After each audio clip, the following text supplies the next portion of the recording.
વલસાડના ઓઝર બાવીસા ફળિયામાં રહેતી 26 વર્ષીય પરિણીતાએ અગમ્ય કારણોસર પોતાના ઘરે પંખા સાથે દુપટ્ટો બાંધી ફાંસો ખાઈ જીવન ટૂંકાવ્યું।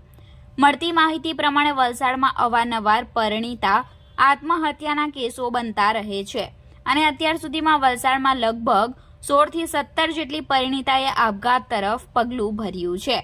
ત્યારે ફરી એકવાર ઓઝર ગામે બાવીસા ફળિયામાં રહેતી 26 વર્ષીય પરિણીતાએ અગમ્ય કારણોસર ફાંસો ખાઈ જીવન ટૂંકાવી લીધું છે।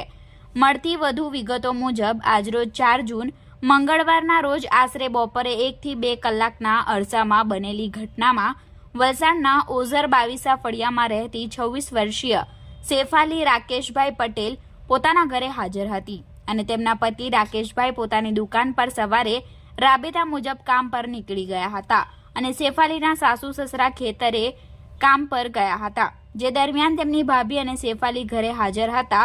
બપોરે શેફાલીએ પોતાના રૂમમાં જઈ બારણું બંધ કરી અગમ્ય કારણોસર પંખા પર દુપટ્ટો બાંધી એક છેડો પોતાના ગળે બાંધી ફાંસો ખાઈ જીવન ટૂંકાવી લીધું હતું।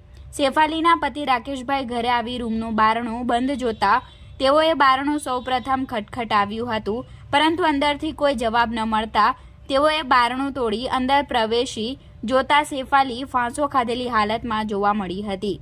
ગભરાયેલા પતિએ ઘટનાની જાણ 108ની ટીમને કરી હતી તેમજ પરિવારજનોને પણ કરી હતી। કોલ મળતાની સાથે જ 108ની ટીમ ઘટના સ્થળે પહોંચી શેફાલીને ચેક કરતા તેને મૃત જાહેર કરી હતી, જેથી ઘટનાની જાણ રૂરલ પોલીસને પણ કરવામાં આવતા ઘટના સ્થળે પહોંચી રૂરલ પોલીસે તપાસ કરી લાશનો કબજો મેળવી ખાનગી વાહન મારફતે સિવિલ હોસ્પિટલ ખાતે પીએમ હેઠળ ખસેડી હતી।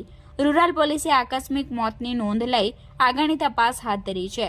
આ ઘટના બાદ પરિવારમાં શોકની કાલીમાં છવાઈ જવા પામી હતી।